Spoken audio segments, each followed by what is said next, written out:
All righty, buddy. Welcome back to episode 21 of the Fairweather Fans Podcast, presented by Doing the Most Media. I am your host, Dan Fairweather, here with my co-host, Tyler Puska. It is Monday, February 7th, 3:52 p.m., 6 days away from the Super Bowl. Ty, how we doing? I'm great, man. I just can't wait for this fucking game, man. This is like the only thing I've been looking forward to all week, and it's coming, man. We're a bunch of little spoiled pricks. We had All-Star break this last upcoming weekend, and NBA has been a little low key, and obviously the lockout with MLB. So feel a little sports deprived, like that sports addiction. My feels like the summer. I know exactly, but we've only had 4 days off of hockey. Obviously, that returns today. We won't talk about that today though, because today is the dedicated Super Bowl 56. 56 sports podcast, Super Bowl 56 podcast. We're gonna have everything strictly dedicated to the Super Bowl, talking all things Rams, Bengals over there in LA, all the key players, all the key betting picks you need, even talking commercials. I mean, you're gonna get your fix if you're looking to get a little informed on the Super Bowl. You come to the right place, and we're happy to talk it and provide it to you guys. So I think with that said, we'll just kind of get into this one. I know we're 6 days away. Today was the first day of media availability and interviews over there in LA in those convention centers. So this is the big first big day after the Pro Bowl, where the players kind of get their first questions. We get a feel about how they're feeling of the game and how they're preparing. But before we kind of get into that, I feel like both these teams are kind of deserve an introduction. I think you would agree. So I agree 100%. I think we'll start with the team of the AFC, the Cincinnati Bengals, man. I feel like this is America's team. This is the Cinderella story. Exactly. Joe Burrow and the rest of the LSU Tigers marching into LA after beating the mighty Chiefs and beating the Raiders and all that. And they've kind of proved after going, 10-7? Yeah. They can play, and the Cinderella story kind of goes on, and they're going to look to match it up in LA against the Rams in their home arena. So obviously there's not going to be a lot of Rams fans because they don't have any in general, but second straight year where we've had the Super Bowl have one of the teams be from the home arena. So that's going to be interesting. But when you talk about the Bengals, I mean, tough season, obviously in the regular season. They lose to the Jets, they lose to the Raiders, they lose to the Chiefs, all these teams that they had to beat in the playoffs, and just kind of like these embarrassing teams to lose to. I feel like they kind of, saw it all when it comes to the ups and downs of their schedule, and Joe Burrow tearing his ACL last year and them not drafting an offensive lineman this year. I think no one really gave this team, snowball's chance in hell. And here they are. And I feel like, meme culture aside and all that on Instagram and Twitter, Joe Burrow is kind of being embraced as the next guy. Yeah, he's in that echelon now. He's in that echelon. He's in that 4-quarterback AFC conversation now with Herbert, Josh Allen, Patrick Mahomes. No question. I feel like when you look at this team, they've just been an absolute joy to watch. I feel like you're kind of putting us through a time machine here back to 2019 when we got to see Joe Burrow and Jamar Chase and Justin Jefferson playing these national title games with Coach O, these lovable teams with all these lovable players and stuff like that. So to see him kind of translate those successful squads in the NFL and on the big stage has been great. But obviously they're going to have to replicate that in the Super Bowl. I know we talked a lot last week about how although these guys haven't played in the Super Bowl and they don't have a lot of Super Bowl experience at all whatsoever. I mean, up and down the lineup, there's really none. But like you have a lot of players who aren't scared to play in a lot of big games. No, you got Jamar Chase, you got Joe Burrow, you got a bunch of offensive linemen. You got T. Higgins, who played in the national title game with Clemson. So although these guys have never played in a Super Bowl, which is the game of all games, they've played on a lot of big stages. So I know that's a big takeaway. What do you feel going into this game with the youth that they have? Do you think that's going to be their downfall? Do you think they're going to actually step up and treat it like a national title game? Yeah, no, I think you're absolutely right. I think they do treat it like a national championship game because I've heard a lot of sports reporters over the past couple of weeks kind of saying that they don't know what they don't know yet. It's almost like that they're too young to understand how hard it is to get to the Super Bowl, and they're already here. And the Bengals have had like such a weird season. Like obviously you talked about them losing to Mike White. Mike White threw 400 on them. Mike White threw 400 on that defense. And then would you say that's kind of the turning point of the season for them, and the Raiders lost too? Because then the Chiefs come to Cincinnati with the division on the line and the Bengals beat them. And then they go to the playoffs and they go They play the Raiders. The Raiders give them a tough game, whatever. You went on home field. Then you got to go into fucking Tennessee, the 1 seed, and you make Tennessee look silly. And then you go into Kansas City in an AFC championship game and you beat Patrick Mahomes. Arguably the hardest environment to play in. Never mind an AFC championship game. They talk about, not having playoff experience. Like, you just went in and beat the guy in his home barn. Like, you did that. And now you're going to the big game, and Joe Burrow, Jamar Chase, T. Higgins, all these young guys, they've all played in big games before. This is just another big game for them, honestly. Exactly. I feel like in sports and in professional sports, you have a lot of talk about how much of a factor experience plays. And, if it's, the independent variable, if like that's really what everything stands upon, but you go in and you win these big playoff games. And I feel like when you go through and you march all through the AFC and you beat these stacked teams in their own arena, it just comes to a point where you got to be like, okay, so maybe experience isn't playing that much of a factor here. Maybe these guys are just going to go in there and execute. It doesn't matter if they've been there before. It's just all another football game to them. So yeah, I feel like that's kind of what they've kind of shown so far, is that you can just keep saying, oh, they've never played in a divisional game before, so they're not gonna know how to treat. They've never played in a conference game, and now it's the same thing but with a Super Bowl. So yeah, it's either a Super Bowl means a lot more to them than the other playoff games, or they just kind of see it as another 4 quarters and another time to execute, their game plan and stuff like that. But I feel like that's really all we need for the precursor. We covered them a lot, or at least the games that they played in the divisional wild card and conference games. We covered that in the last episode if you want to go check that out. But let's just get to the Bengals and what they need to do and the kind of key players that they need to execute. So I guess I'll let you go first with the Bengals. Who do you think are the key players and the kind of X factors that they're going to need in this game? I'm kind of just looking at matchups. Really, I'm looking at the offensive side of the ball to start. I think it's going to be interesting to see how Sean McVay and their defensive coordinator decide to attack this offense and who they want to guard with who, because the Chiefs played a lot of man coverage with a double team on Jamar Chase the whole game, and Jamar Chase still was getting yards and catches, and T. Higgins went the fuck off. T. Higgins went off, and Tyler Boyd was open the whole game. So I think for the Bengals, you want to see Jamar Chase and Jalen Ramsey one-on-one the whole game. I think that's one of your best bets, because I think you're buying in like, hey, that's been our guy this whole year. Let's continue to ride him. Who gives a shit if it's Jalen Ramsey, right? Who gives a shit? He's a young kid. He doesn't know what he doesn't know. Just go eat. Go right after the fucking guy. Obviously, the O-line has been the biggest story, I think, for Cincinnati, because the talent on the defensive side of the ball for the Rams. And I think literally just how long can you hold on in this game? How much time can you give Joe Burrow during every play? Because it certainly seems like there's not going to be that much time. No, I totally agree, especially with the whole entire giving Joe Burrow a lot of time. You definitely, kind of going back to what I said, he's being seen as like the next guy. He's dripping swagger every single time he's coming in with the Cartier glasses and the pea coat and the furs and the cigars after he wins the championship. So obviously he has the swagger and he has the confidence. So this will probably just be another game to him. But if you can make him uncomfortable, which, I'll get to, I feel like that's going to be a key. But is that all you have for the key players? No problem. Is that all I have for the key players? Popular guy. Yeah, it's my mother. Calling in the middle of the pod. Okay, but is that all you have for the key players? Because I can get going. No, I can continue. I think for the Bengals, I think DJ Reader in the middle, and they're kind of their D line with Trey Hendrickson and Sam Hubbard just continuing to play the way that they've played during the playoffs.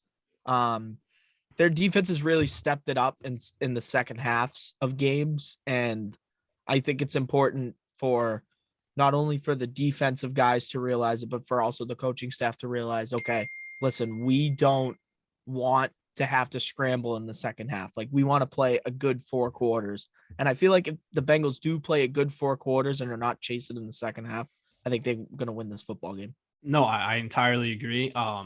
there's been a lot of great teams that have these second half comebacks and stuff like that. And the Bengals have been one of those, illustrious teams you always think about in the playoffs, like the second half teams. But I feel like it's never really designed that way. You always want to go into a game, get a hot start, get ahead early, and then defend that way, which is obviously what most teams wanted to do.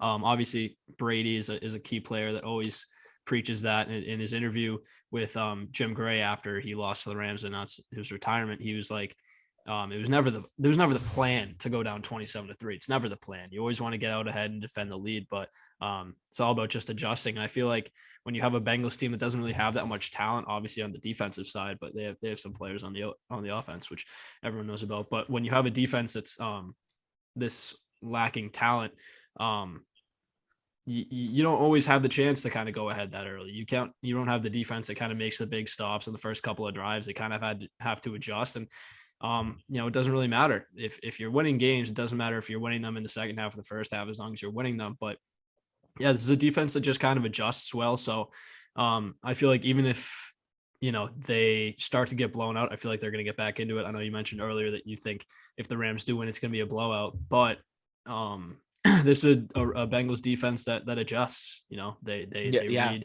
what the offense is doing to them, and they kind of switch up their game plan. So I feel like this is gonna be a long game for both sides. 4 quarters each. So definitely think that's gonna be a main factor is how both defenses adjust. My apologies for the dings too. Oh, don't worry this about is it. getting real annoying. I think also for the Bengals, trying to pressure Matt Stafford is huge this game to create turnovers, and especially with the ball hawks that you have back at safety and Jesse Bates and Von Bell. I think creating a pass rush, a solid pass rush during the game and getting pressure on Stafford and make him make decisions he doesn't want to and make him get the ball out quick. And he's liable to throw picks. We've seen him almost blow, and we've seen him blow games because he's throwing picks. So creating turnovers and just keeping the game close, man. Don't go down 21-10 again. Don't let it get that far away. 21-3, I should say. But Don't let it get that far away. Keep the game close. Keep it 1, maybe 2 scores, like a 10-point game. I think that's important for Cincinnati with a lot of the young guys too, not to get behind. Don't get discouraged, right? Yeah, no. What you mentioned about pressuring Stafford and creating turnovers, that's not really something that I have down as the keys to the game for the Bengals. But I feel like as successful of a season as Matthew Stafford has had this year, he's still the Matthew Stafford from the Lions, the same guy who went 0-16 multiple times, didn't win a single playoff game, struggled. As good of a season as he's had, because he's had these weapons and he's a great quarterback, albeit, but he's still prone to make mistakes. And if you pressure him enough and play a good zone defense and cover up his receivers and don't give him a lot of time to throw the ball in the pocket, you're going to get those turnovers. He's going to throw picks. Like you said, we've seen it. So that's definitely clear. And I feel like on both sides, really, the quarterbacks are being viewed as Jesus. And in reality, one's a second-year quarterback who has only played 1 full season, and the other one has had a lot of, I wouldn't say has spent his whole career with the Detroit Lions. Thank you. There you go. Those were the words that I was looking for. But yeah, that said, I totally agree with everything, all the points you made there. But my key players on the other side, and I kind of had to dig a little deeper because, it's the Bengals defense. Not a lot of people know who they are. And the first guy I went with was undoubtedly Mike Hilton. And obviously, if you're a casual football fan, you don't know who the fuck this guy is. This is Mike Hilton Jr. He's been up and down on practice squads with a ton of teams. Steelers, practice squad for the Patriots in 2016, spent a little bit with them. Finally gets a shot with the Bengals. Plays his heart out. He's 27 years old, getting his first shot at 27 years old. Obviously, in the Super Bowl is a big deal for him, so he's going to have to be up for the challenge. But, he sticks with the team at the nickel quarterback spot, and a lot of people are talking he's going to be the one that's going to have to cover Cooper Kupp. And, a lot of the casual football fans know that he's going to be the X factor in this game. Obviously, we've seen him pop off in nearly every single playoff game this season. Leads the league in reception yards, touchdowns. He's Stafford's number 1 guy. This isn't a Jalen Ramsey. This isn't a TJ Ward. This isn't a JC Jackson. This is Mike Hilton, practice squad player who's just finding his footing in the league. So this is going to be the biggest. the biggest challenge he's going to have to face, and where he's going to really have to step up. So although Cooper Kupp might be doubled, it's going to be a big challenge for Mike Hilton. I know I briefly talked about how their defensive coordinator, I was listening to him on a podcast, and one of the guys that he did talk about was Mike Hilton, and how he was one of the guys that really helped change the culture in that locker room, a veteran presence, right? He's a nickel corner that wants to hit. He's arguably the best pressuring corner in the NFL. Like, he wants to hit too. So I think he's absolutely massive in this game, and I think that he's going to get a lot of help from his safeties if he's guarding Cooper Kupp, because that's probably the game plan. You're probably not leaving Mike Hilton, Cooper Kupp one-on-one the whole game. I wouldn't think so. Cooper Kupp's probably going to toast him. Other than that, I think Mike Hilton is definitely somebody you should keep your eye out. He's a slot corner for the Bengals to try and simple it up for dummies. He's in the middle. He's the nickel corner. He's the 3. I don't know if you want to get into the Bengals O-line, because that is absolutely a steaming hot pile of shit. No, yeah, just to finish up on Mike Hilton there. There has been a lot of talks on these football shows, Good Morning Football and ESPN and primetime and stuff like that. Mike Hilton has been a hard-hitting safety and stuff like that. But the prime focus with Cooper Kupp and why he's so successful is how agile and elusive he is. Just the footwork that he has, and the kind of, he'll catch the ball and to get yards after catch, which you see a lot of the good slot receivers do, is they'll give this little juke and this toe tap to kind of get the receiver on their heels. But I feel like Mike Hilton can pressure him on the line of scrimmage and kind of not let him get that Press leverage him and get that space. I feel like that's kind of where he's going to have most success. But yeah, that's why I think Hilton's definitely a player to watch, and it'll be interesting to see how he kind of develops to the scale of the game, and how hard his matchup is going to be. But that said, that's only one of my key players. Next is the whole entire Bengals O-line. Yeah, that's more than one player, but excuse me. Triple burp. Quadruple burp. But the big matchup coming in this game and the whole entire season for every single game the Bengals have played has been the Bengals O-line. They've been the focus. Obviously, you go into the draft, you have a ton. You have Penei Sewell and a bunch of other O-linemen that you could have drafted. And you take Jamar Chase, it was kind of like, whoa, what are we doing here? Like, your rookie quarterback just tore his ACL because he never had any, O-lineman, and you still don't draft when you don't get him any help. You get him Jamar Chase, who is now probably going to be the AFC Rookie of the Year. But this is a whole entire different challenge for the Bengals O-line. They've played a multitude of different teams. They played the Ravens twice. They played the Steelers twice. Obviously they played the Chiefs, the Jets, all these teams. They have not played a defensive line like this all season. There's no Aaron Donald. There's no Von Miller on any other two teams. Two of probably the most dominant D linemen in the last 20 years, I would say, obviously. So I feel like it kind of goes for sure. Yeah. I feel like, people listening to this might be like, yeah, no shit.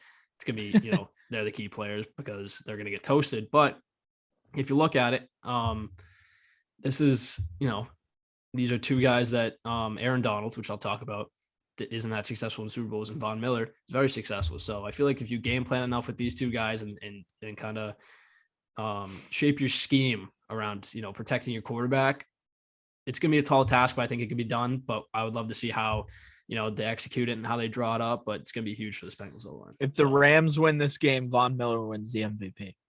You think so? Von Miller wins the MVP. Aaron Donald's going to get double teamed the whole game, and he's still going to find a way to beat the double teams. But Von Miller's going to be one-on-one with the tackle the whole game. For sure. And I'll talk about that a lot with the key players for the Rams. But moving on, Evan McPherson is the reason that you draft a kicker right here. I mean, he has saved you multiple times in this playoff. He's been automatic. He's full of confidence. He's a great personality in the locker room. The players love him. And if you have a consistent kicker, then there's really nothing else you need, out of your special team. So the Rams have 80% red zone D conversion in the playoffs, lots of field goals, especially inside. You should expect, when you have defense with Jalen Ramsey, with Eric Weddle, with Von Miller, with Aaron Donald, you get inside 20 yards. They're not going to make it easy to score at all. So if Evan McPherson can stay steady, stay consistent in this game, he's going to put a lot of points up on the board. And then, like you mentioned, T. Higgins, Tyler Boyd are going to be instrumental because, you have Eric Weddle and you have Jalen Ramsey, but in terms of the rest of your secondary, it doesn't really compare. And we have high praise for both of these guys. So if T. Higgins and Tyler Boyd can kind of take a little bit of the burden off of Jamar Chase and get open for Joe Burrow, they're going to have a lot of success. And then obviously Joe Burrow, no shit, is going to be shit. If he's comfortable like he always is, calm, cool, collected, they're going to have success. Yeah. If he can sit in the pocket all day and not get killed, he'll be okay. He'll be okay. Yeah. You know, if just if don't he's get him protected, killed. Just don't get time him to killed. throw, if he's as mobile in the pocket as he usually is, then they're going to have success. So with that said, I kind of closed out our Bengals coverage and that kind of overview. Now we'll move on to the LA Rams. I'll let you take it away. Yeah. All righty. For key players, I already kind of mentioned it, but Von Miller really has stood out to me as really where this game can change. And he hasn't really had the greatest season with the Rams in his short time there, but this is a whole new animal. Von Miller's been here before, and he smells blood, man. He smells blood in the water. Aaron Donald's going to be getting double teamed all the time, but Aaron Donald's going to get what he deserves to. He's going to get what he wants, and I think Von Miller one-on-one the whole game. I really think Von Miller, you're going to see a lot of him. You're going to see a lot of number 40 in blue. Probably going to win the MVP if they win this game too. If he's all over, if they can find a way to get Joe Burrow to panic, which you can do, he's a rookie quarterback. You can get him to panic. For sure. So if you can break him mentally, and Von Miller and Aaron Donald can do that. They can break people mentally. And I feel like if they can get in Joe Burrow's head and get in their O-line's head and just go to work on him, good night.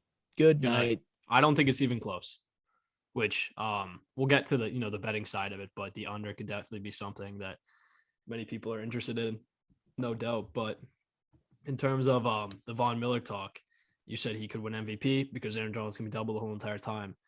You're going to probably have one-on-one matchups with Von Miller offensive linemen. And then it would also help if you had a fullback or a running back that can block for Joe Burrow. But if you look at their depth chart, they don't have a fullback. You got P. Ryan, and you don't have a fullback. They don't carry a fullback. I would love to know what the game plan is going to be for that, and that's why there's a lot of talk about it. So the Rams don't know what to look for, but the Rams it'll be very carry interesting. I don't think the Rams carry a fullback either. Yeah. There's a lot of this is kind of the new wave, the fullback's kind of going away, and Bill Belichick's yep, Jakob Johnson right this way, sir. Yeah, I'll take him well. So we'll see what Zach Taylor will do in terms of that. Obviously, he's a good coach, so he'll have a good scheme drawn up. But you got to wonder what the fuck are they going to do? You're going to have to chip. You're going to have to chip him at the line of scrimmage. So. You're going to have to chip him every time with your tight end. And I think Uzama is an older guy anyway. If he plays. I'm spitting out of my ass here saying CJ Uzama is going to play.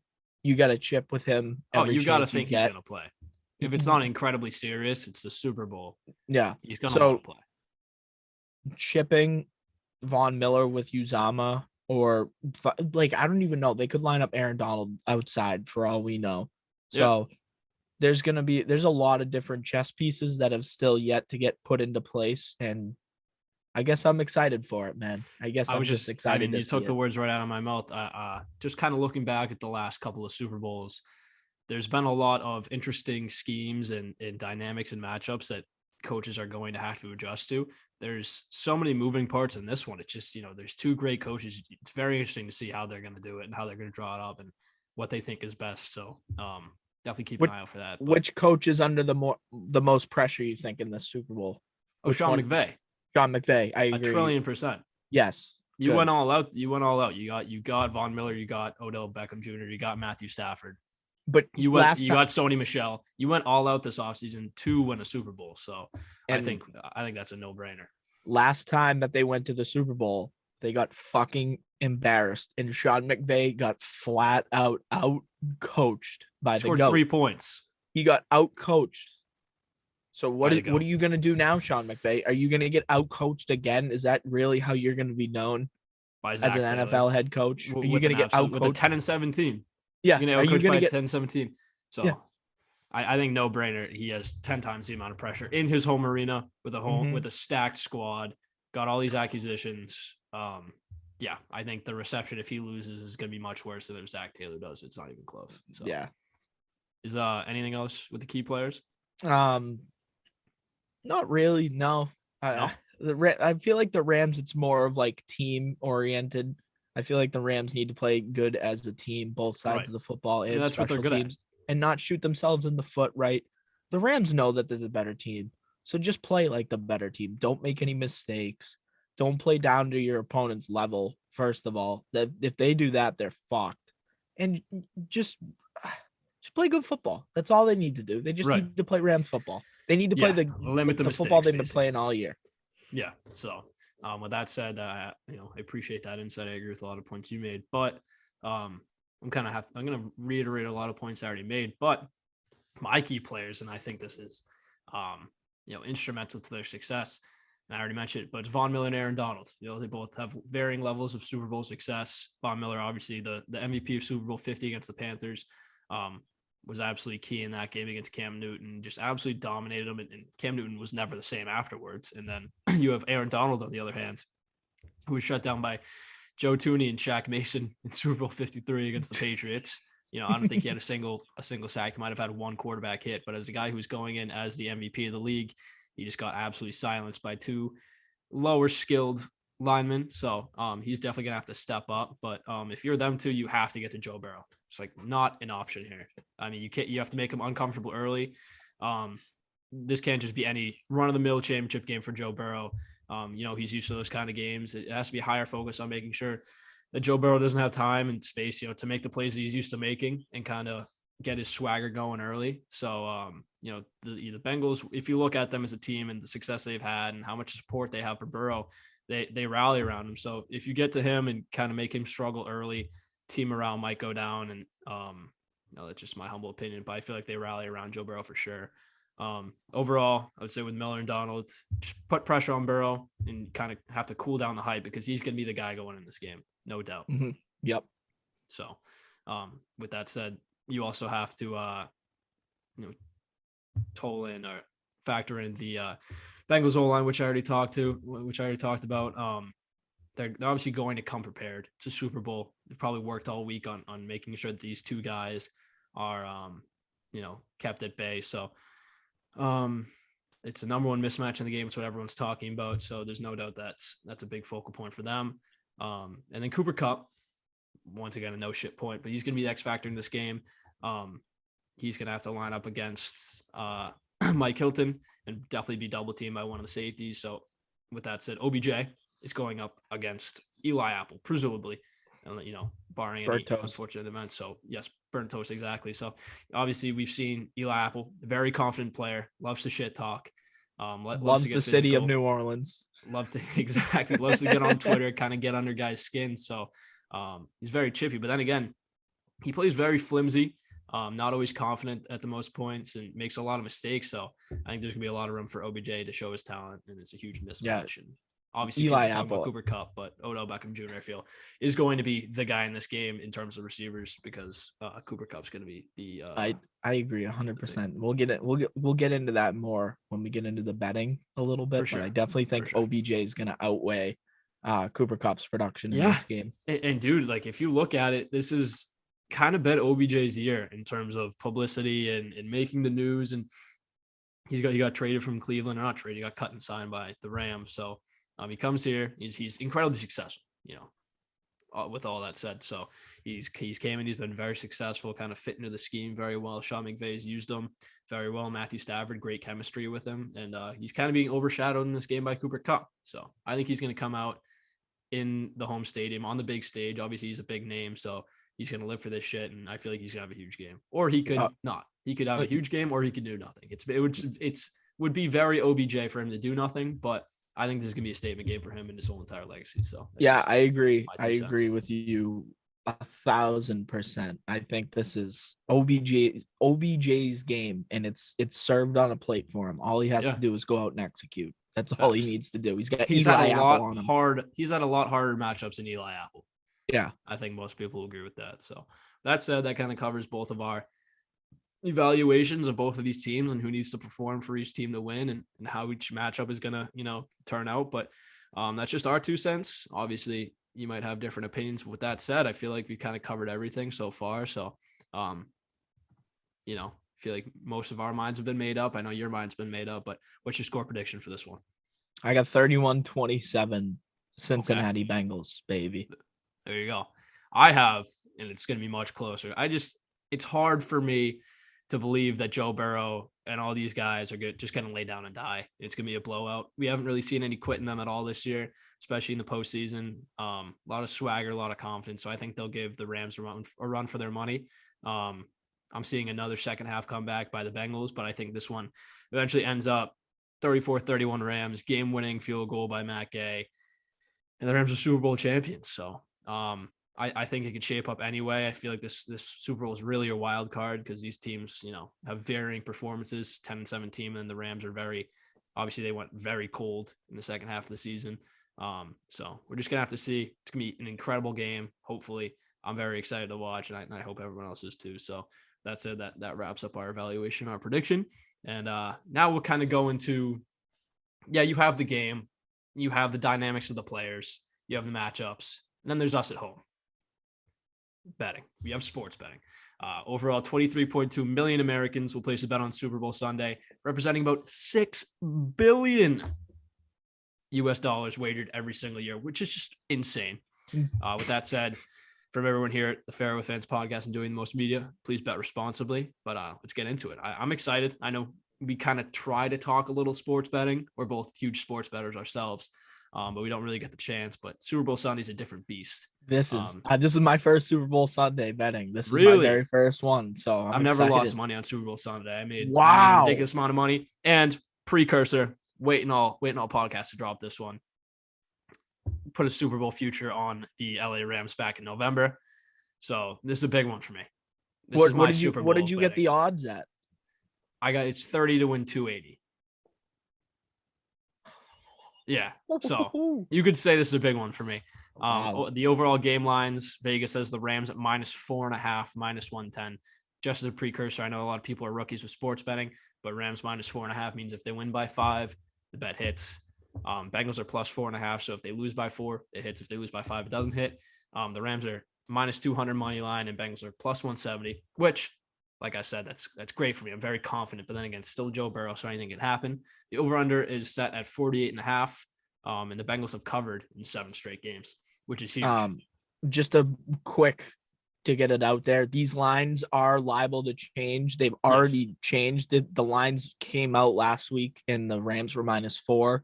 And it's already been bumped up to -4.5. So you're liable to see, like, in the next couple days. It could go up to 5. It could go. It's up only to Monday. We're 6 days away from the Super Bowl. So, like you said, everything is liable to change. And I bet it does change. So, these are not set in stone. Definitely keep an eye on them. But, So I know, just based off this, what are you thinking? Just based off seeing Bengals have covered in 7 straight games. How can you? And the fact that I already want the Bengals to win the football game. Yeah. Bengals minus. You never bet with your heart. Never bet with your heart, but it does. I always bet with my heart. Bet with my heart, and I still win money. So there you go. There you go. See, I'm an exception, but I don't like the over under in this game. I don't think. I think if you're gonna choose anything, I think you'd go with the over. Honestly, really? Yes, I think it'll be it's gonna be a high scoring game. I could definitely see a 34-31, like you predicted. Like that's not out of the cards. No, and that's into the. We just haven't seen that. We haven't seen that in previous Super Bowls. Yeah, it's kind of it's either a shootout or there's 0 points scored. So that's anything can happen. I don't think I'm even gonna touch it. But overall, in terms of this, I have a lot of stake in the Rams. If I didn't, which thank God I do, I would take Bengals money line. Been taking Bengals money line all playoffs. Hasn't failed me yet. If they're always plus, they always win, they always cover. But I can't this time. +170 unless I wanted to hedge juicy. It. I could always hedge it and walk out with an easy 140 guaranteed. But I've already put my cards down. I'm already all in. So I think the smart play would definitely would be to take Bengals, but I'm gonna have to take Rams. And over under, I would take the over, genuinely, because you're looking at it. That's basically you have to get 49 points for the over to hit. That's 7 touchdowns total. I think that's going to hit with ease, especially with the amount of field goals being kicked. I think most drives are going to be scoring drives, is what I'm saying. Every single drive, no matter what team, there's going to be at least 3 or 7 put up on the board. So I like the over. Still not very confident either side. I think the Super Bowl is going to be huge in player props. So with that said, we can move on to that. We'll start a little bit on the wackier side. The coin toss. What are we thinking? Heads or tails? I think it's got to be, and it's going to be the Bengals calling it because they are the away team. Yep. What are we going to call? I think Heads. the Bengals. I think the Bengals are honestly some tails kind of guys. What? They called tails against the Chiefs. I know. Didn't land on tails. I know. I think you got to stick with your gut. I think if you go heads, heads and that coin flips, it comes down as tails. They're going to call tails. Serious. It's going to hit heads. Official prediction. I'm going to take heads. So I definitely agree with you. They're going to take tails. Not going to land tails. Just like I didn't hit tails in Kansas City. So you're taking tails. I'm taking heads. We'll see. Definitely some money be laid. Some friendly wagers. We'll talk about that in the recap probably next week. But that covers coin toss. Now, everyone's favorite. I love this one. I always keep an eye on it, but they never really show it. Yeah. The color of the Gatorade at the end of the game. Now, a little bit of statistics. 9 out of the last 11. I didn't write this on the doc. 9 of the last 11 has been orange Gatorade. It's very rarely none, which means there's nothing, no Gatorade color. There's definitely be a Gatorade color, especially both these teams are going to be the first to win it. Like the Bengals and the Rams have won one in the recent memory, so they're going to want to dump the Gatorade. That's a big tradition for teams. So I definitely not going to be none. Definitely not going to be blue. I think it'll be I think it'll be orange if it's the Bengals. I think it's going to be orange anyway. So I'm taking it. Plus 200, I'm taking orange. I think orange is always the favorite. It's kind of iconic. I think it's kind of a tradition now. Orange Gatorade's kind of taken the lead as the color. So I'm taking orange. I think for me, and just kind of the way I'm structuring my bets this week, and it's kind of a lot of Bengal-oriented bets. Yep, you're a Bengals guy this week. I mean, not with me, you're against me, dude. I'm Joe Shiesty, man, through and through. Yeah. But I think if the Bengals end up winning the Super Bowl, how the fuck do you not have orange Gatorade? The orange is their first color. How the fuck do you not have orange Gatorade? I think the whole entire bench is gonna be orange Gatorade. I think it's plus 200 all the way, orange Gatorade. I think that's free money. So there you go. We agree on something. I'll take that.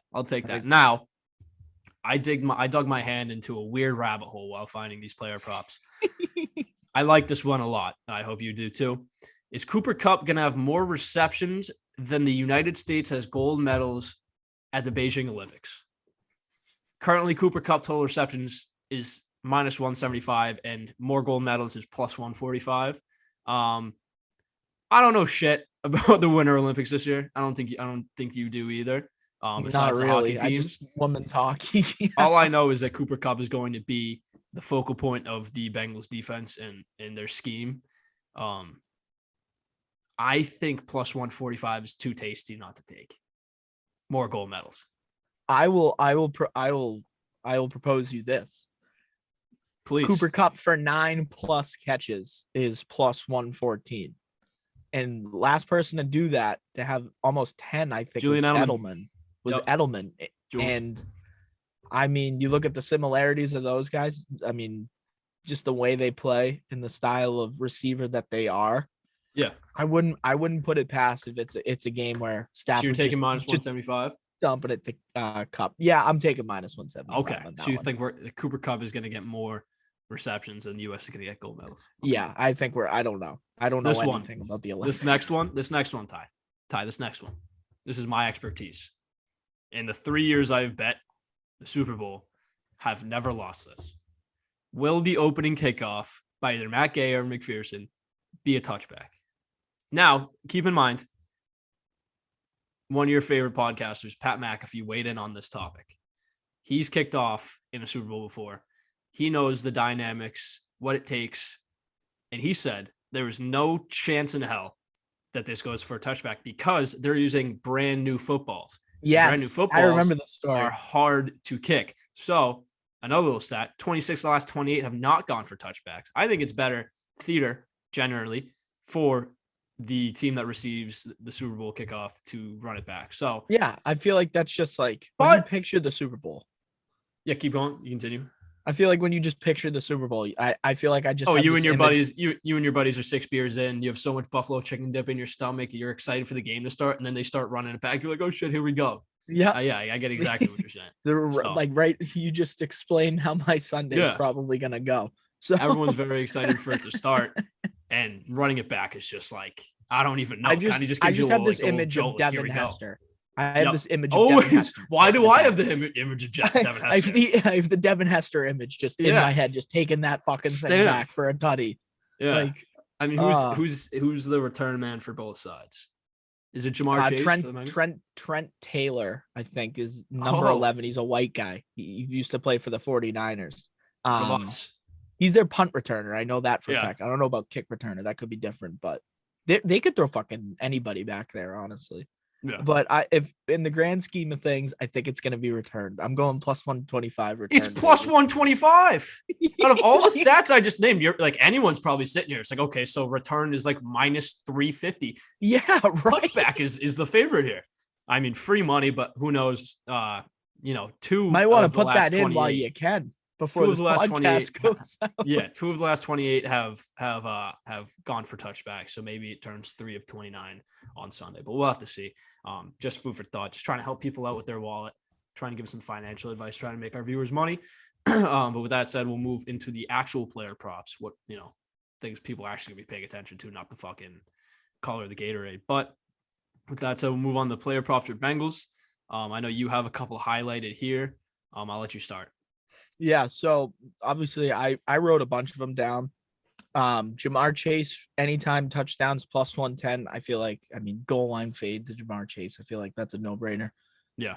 Joe Mixon rushing touchdown. I think that he definitely gets in. Tyler Boyd receiving yards, 51 plus is at plus 106. And I think he's going to get a lot more catches this game just due to the fact that Jalen Ramsey and Jamar Chase will be duking out the whole game.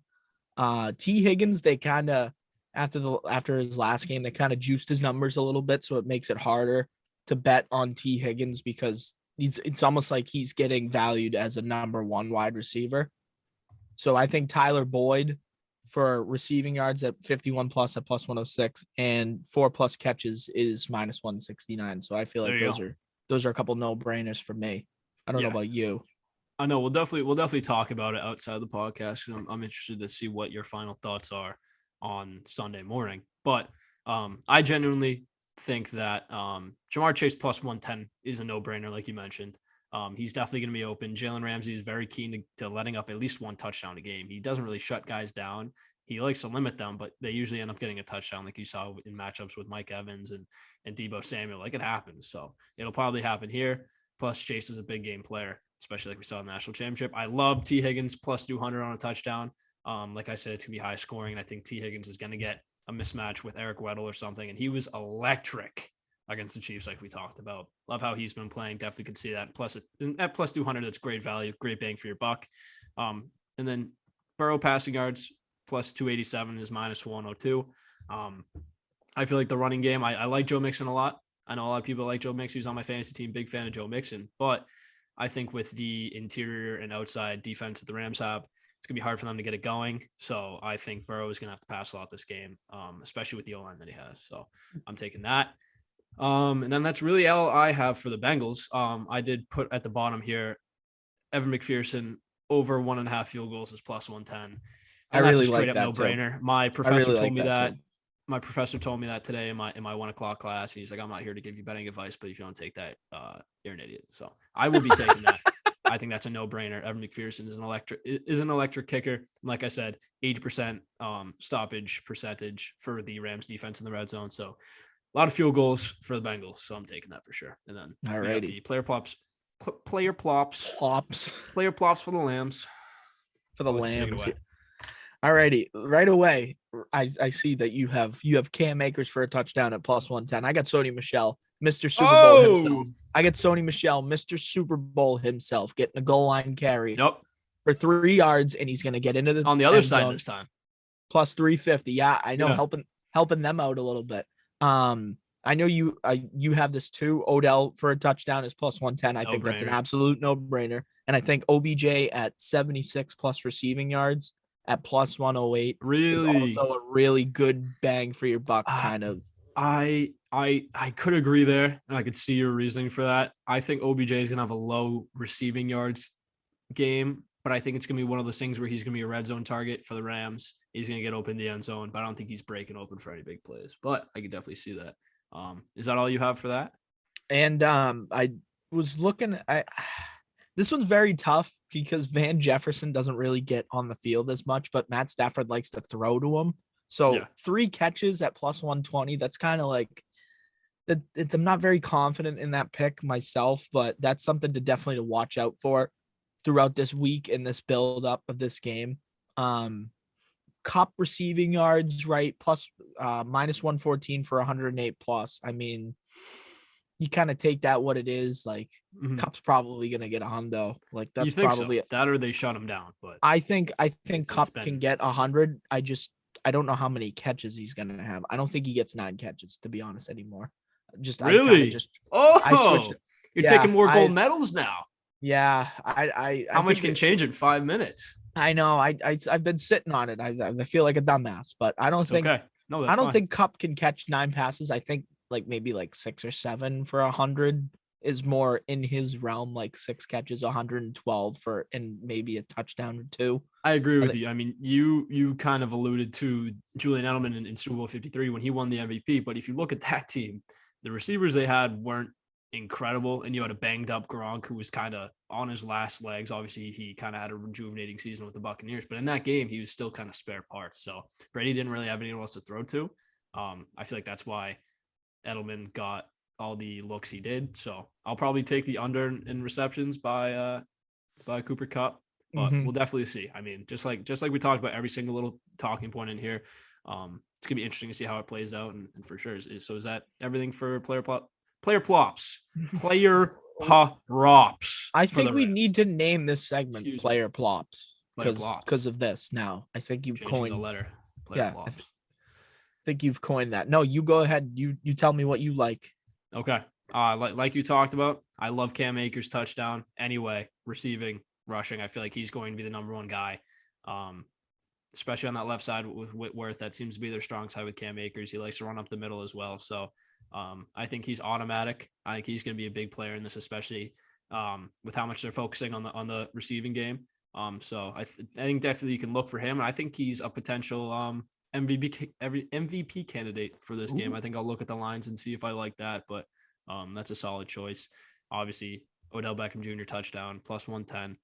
I think that should go up a little bit. I think plus 110 is a little low. I don't think it's that clear of a choice because he's kind of been up and down this season. But if that goes to about like plus 125 or plus 130, that's a no-brainer. At plus 110, you could get a little better odds, but I think I'll still take it regardless. And then anything else, don't really love the player plops for the Rams, but obviously I have enough money on them as it is because they're all very high. All the good lines, all the statistics that you need to get to the good lines, they're very high numbers. So It's like it makes it hard. It almost seems like if you're going to take the Rams, it kind of just seems like they're going to blow them out. Stafford's going to throw for 300, which I don't think is going to happen. So I don't think that's why I don't really love any of these lines whatsoever, and why I'm kind of staying away from it, and why I think you should too. So I think that's a great point. I think if you think it's going to be a blowout with the Rams, then you can kind of dip your toes into these props. But as a fan and as a spectator, definitely don't think it's going to be a blowout. So that's why I think OBJ touchdown is probably the one that's going to happen. And not only that, it's a fun player prop to pick.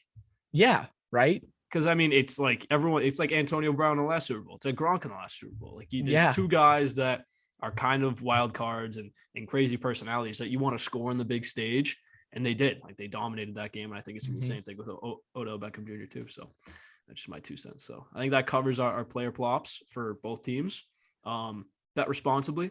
Bet with your head, not your heart. Don't be like Ty. And make some money on this Sunday. No, so actually bet with your head. To, the most important play of the whole entire weekend. Super Bowl 56 commercials. Just how many commercials will have a puppy in it? Over 6.5, under 6.5. Vegas has the total amount of average commercials at 96. So that would mean that 7 out of the 96 would have to have puppies in it. What are we thinking here? I think that's a no-brainer for over. I think you might be in double Really? digits with the dog. I think double digits with the 7? dogs. You think there's gonna be 7 commercials with puppies? Yeah, I do. I quite frankly, I do. Erroneous. Blasphemous. Blasphemy. I think in the past there was a huge craze with puppies. Obviously, we had the Budweiser commercials, and we had a lot of, that we fucking had the Taco Clydesdale. Bell dog. We had the Taco Bell dog. So I think puppies is a thing of the past. I'm taking the under 6.5 plus 105. I don't mean to be a douchebag. I don't mean to be a downer, but that's just what I'm thinking. No. On that one, I think the puppy fad is over. I think we'll be We're back to Clydesdales again. Exactly. I would love to go back to horses. Might even be a kitten Super Bowl. I wonder how many crypto ads we get during the game. Oh my God. I had a bunch of them in here, but just for the sake of time, I kind of cut them out. So that's it. I think, to kind of wrap it up here, just kind of off the cuff.